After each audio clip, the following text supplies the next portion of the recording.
एक दिन स्कूल से घर आई तो देखा घर पर कुछ अतिथि आए हुए हैं।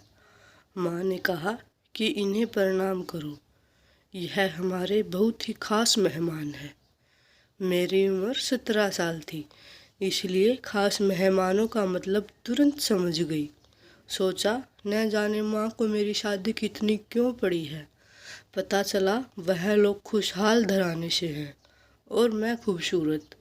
दोनों तरफ से हालात सामने हैं, इसलिए रिश्ता पक्का हो गया।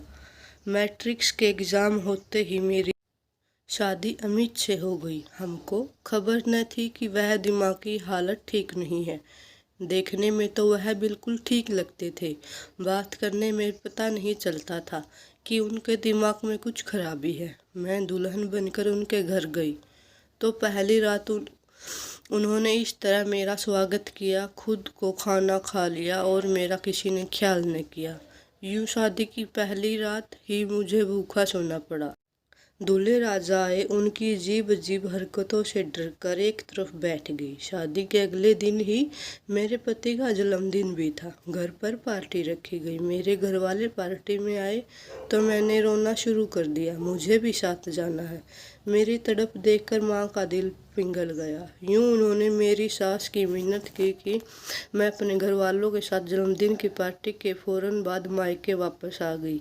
बस मेरे ससुराल के मायकों ने चली सबसे पहले मैं ही दौड़कर बस में चढ़ गई। यह भी समझ ना थी कि सास ससुर से इजाज़त ही ले लेती। वहीं आंखें जो कल रो रही थी, मायके लौटने की खुशी में चमक उठी थी। खैर मायके में एक हफ्ता गुजर गया। प्रार्थना करती थी कि भगवान करे ससुराल वाले कभी लेने ना आए और वह भी न आए। मुझे तो किसी बात की फिक्र न थी, लेकिन माँ बहुत परेशान थी कि कल क्या होगा। इधर मैं अपनी सहेलियों से मिलकर इतनी खुश थी कि जैसे वापस जाना ही नहीं है। मेरे ससुराल दिल्ली में था और मैं ब्याह कर मेरठ सिटी में गई थी।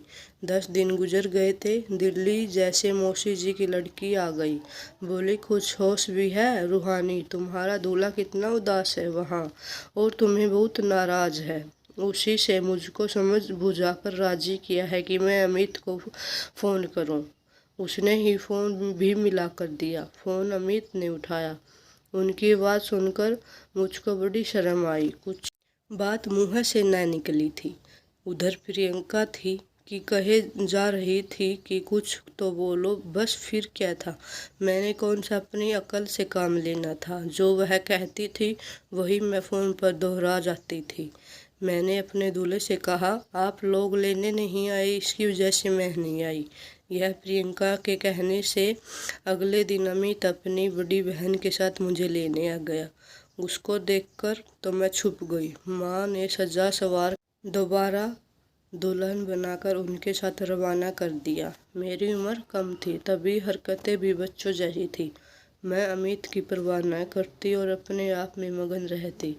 वह भी अपनी हरकतों का राजकुमार था। कभी मेरे पीछे भागता और मैं आगे, और वह पीछे सारे घर के शोर मचा रहता।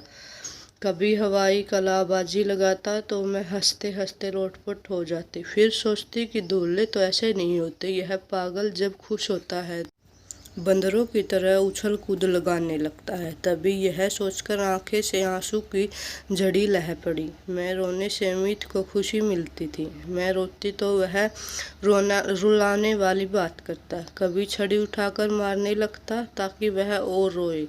बचने के मारे दौड़ते, कभी आंगन में छत पर उसको खूब चक्कर लगवाती। वह थक कर बैठ जाता। मुझे रोते रोते हंसी आ जाती। मैं तालियां बजाने लगता। हम तमाशा पड़ोसियों को भी देख अफसोस करते, कभी दांतों में उंगलियां दबा लेते। मैं 2-3 ही अमित के कमरे में सो पाई। फिर मैंने वह सोना बंद कर दिया, क्योंकि वह मुझे रात भर सोने न देते, बहुत डराते। उनको पता चला कि मैं बिल्ली से डरती हूँ तो बिल्ली पकड़ कर ले आते और डराते एक रात बिल्ली पकड़ कर वॉशरूम में बंद कर दी। फिर मुझे भी बंद कर दिया। बिल्ली को देखकर मेरी जान निकल गई। वह तो शुक्र था कि वॉशरूम की खिड़की खुली थी। मैंने खिड़की खोली तो बिल्ली आराम से कूदकर बाहर निकल गई, मगर अमित तो मेरे डरने से इस कदर खुश हुए कि क्या बताऊं। उनको बाद में सारी रात मुझको वॉशरूम में बंद करते रखते और मैं बच्चों की तरह एड़ियाँ रगड़ती रहती, खुशमद करती, माफ़ी मांगती, मुझे माफ़ करो, तंग करके ही खुशी महसूस करते, कहते कि तुम मुझे अच्छी लगती हो इसलिए ऐसी हरकतें हूँ। अब मैं डर कर अमित की हर बात मान लेती। मैं उनकी हर ऐसी होती कि मेरी जगह कोई और होता तो अब तक मर चुका होता। तभी अपनी सास के पास रोने लगी। अमित को और गुस्सा आया, वह घर में तोड़फोड़ करने लगा। जब मेरी सास समझा बुझाकर फिर से मुझे उसके पास भेज दिया और अपने पास सुलाने का मना कर दिया। मैं किसी को कुछ बताती बस वह रोने लगती। वह मूड में आकर प्यार की बातें करता, कभी मुँह में ठंडा पानी डाल देता। ठंड से मेरी जान निकल जाती। थोड़ी देर बाद पाँव पकड़कर माफ़ी मांगने लगता।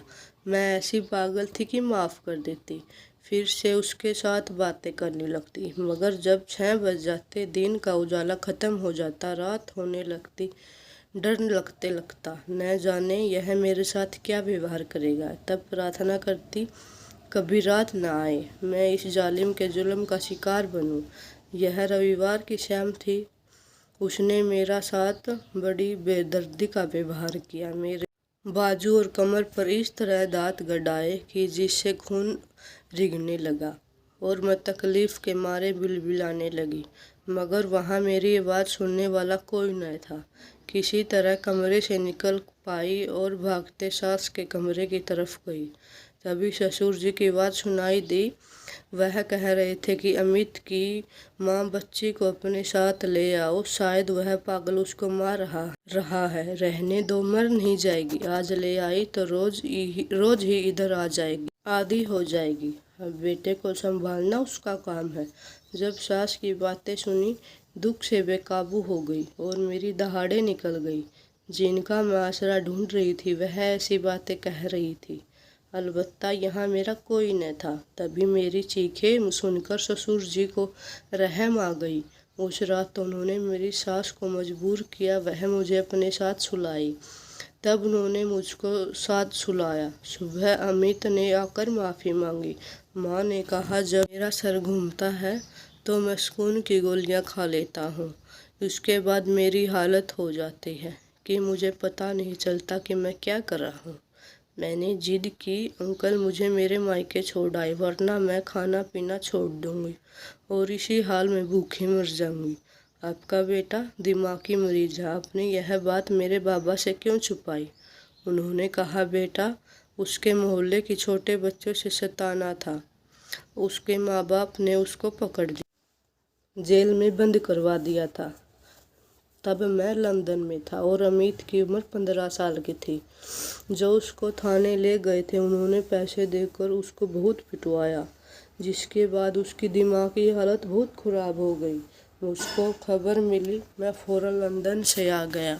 इसका हमने काफ़ी इलाज करवाया, तब यह ठीक हो गया था।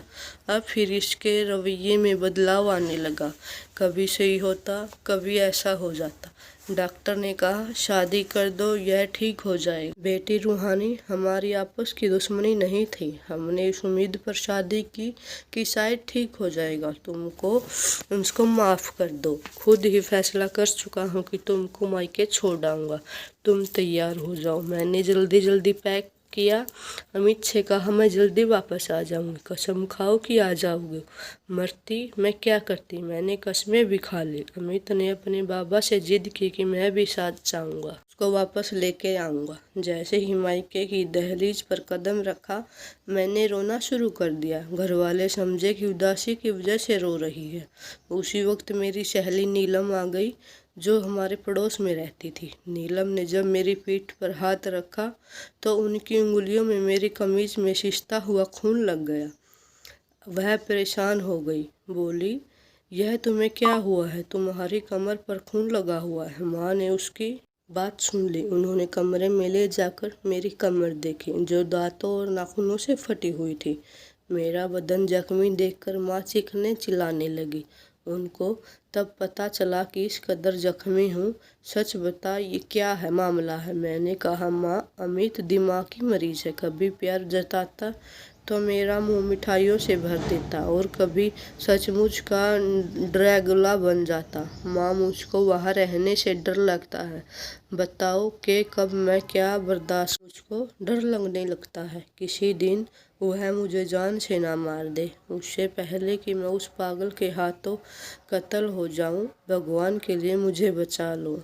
मैं तो दर्द से भरी आई थी, फरियाद करते चुप रह गई। मेरी हालत देखकर माँ के आंसू पर निकलने उन्हें मेरी ससुर जी से कहा, मैंने अपनी कम उम्र की बच्ची को इसलिए आप लोगों के हवाले किया था कि आपका बेटा उसका यह हाल कर दे।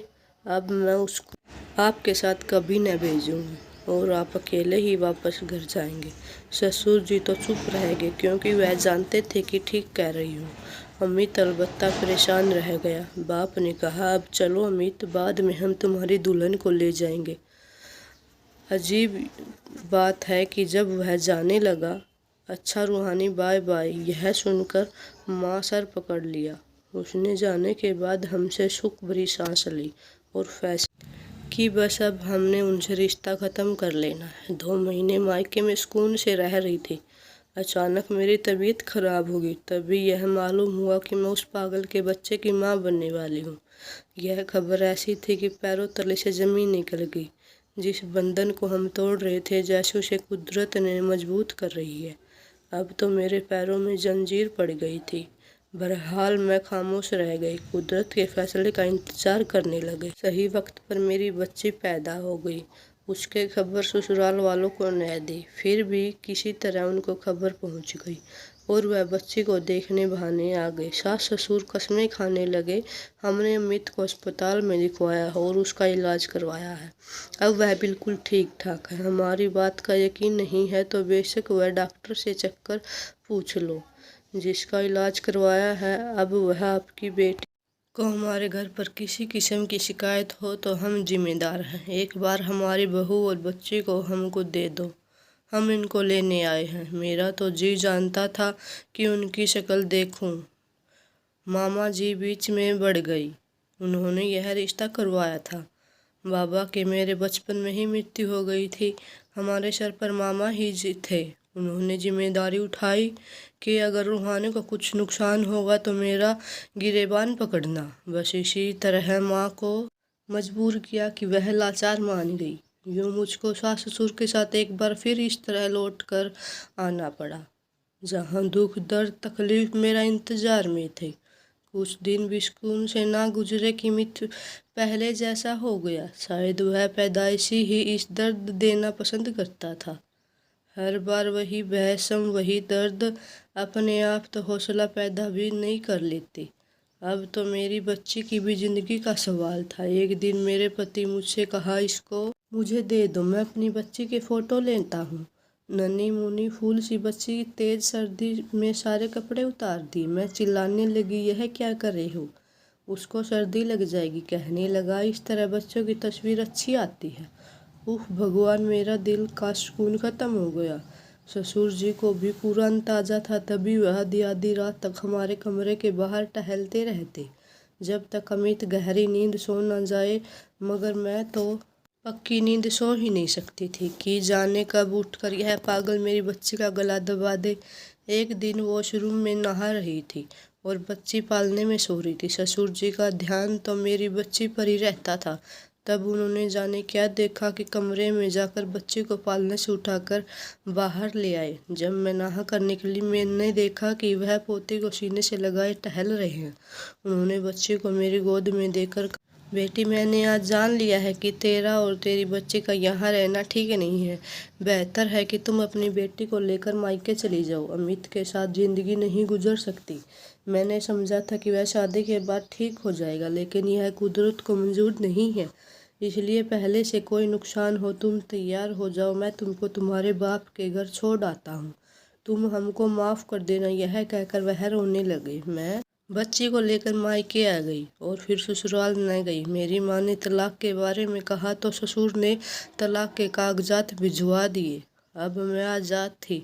सब ने मेरी माँ से कहा, तुम्हारी पति का स्वर्गवास हो गया है, कब तक जवान बच्ची को घर में बिठाओगी, इसकी दूसरी शादी करा दो। लेकिन मैं तो शादी के नाम से कांप जाती थी।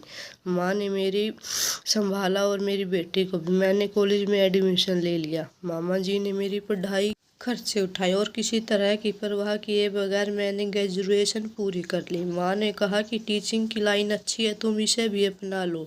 2 साल और पढ़ना पड़ा। उन दिनों बीएड होता था, तब स्कूल में सरकारी नौकरी मिलती थी। बस बीएड भी कर लिया, तब मेरी बेटी 7 साल की हो चुकी थी। नौकरी के लिए साल भर फॉर्म भरती रही, आखिरकार किस्मत के साथ दे ही दिया। एक सरकारी स्कूल में टीचर लग गई है। टीचिंग का पैसा मेरे लिए इज्जत और तरक्की की सीढ़ियाँ साबित हुई। एमए बीएड किया, कॉलेज में लेक्चरर हो गई। एक दिन आया कि कॉलेज में प्रिंसिपल के स्थान पर पहुंच गई। मेरी ज़िंदगी की बड़ी कामयाबी थी। मेरी बेटी और मेरे कॉलेज में पढ़ रही थी। फिर उसे स्थानीय मिली, लेकिन मुझे उसकी शादी की फिक्र हुई। वह खूबसूरत और पढ़ी लिखी थी, अच्छे रिश्ते आ रहे थे, मगर दिल डरता था कि अपनी से डरी हुई थी। तभी बेटी का रिश्ता करने से डरती थी। आखिरकार माँ ने हिम्मत की और अपने जानने वालों से एक घराने से रिश्ता तय कर दिया। यह लोग सालों से देखे वाले और जाने पहचाने लोग हैं। लड़का हमारे सामने बड़ा हुआ और पढ़ा लिख कर इंजीनियर बन गया है। मंजू का रिश्ता मैंने रोहित से कर दिया। वह ब्याह कर दूसरे शहर चली गई। बकायदा फ़ोन करती और मुझे को तसल्ली देती कि फिक्र ना करे, मैं बहुत खुश हूँ। अब रिटायर हो चुकी थी, पेंशन से अच्छा गुजारा हो जाता था। बड़ी बहन का बेटा मेरे पास रहता है, उसको बच्चों के तन्हाई का एहसास मिट जाता है। उन दोनों की ये कहानी नज़रों से गुजरे तो बदन की सनसनी सी दौड़ जाती है। मुझे अपनी बीती याद आ गई। ईश्वर पर बेटी कैसे पंग हाथ से बचाए कि बेटियों दिल का सुकून होती हैं। उनको फांस भी लग जाए तो माँ बाप तड़प जाते हैं। अगर औलाद दिमागी तौर पर नॉर्मल तो माँ बाप को करना चाहिए कि सब कुछ जानते हुए भी लड़के या लड़की की ज़िंदगी तलवार न करें। उनकी जिम्मेदारी है उनको खुद संभालें, किसी बेगुनाह और मासूम लड़की की ज़िंदगी ना खोएं।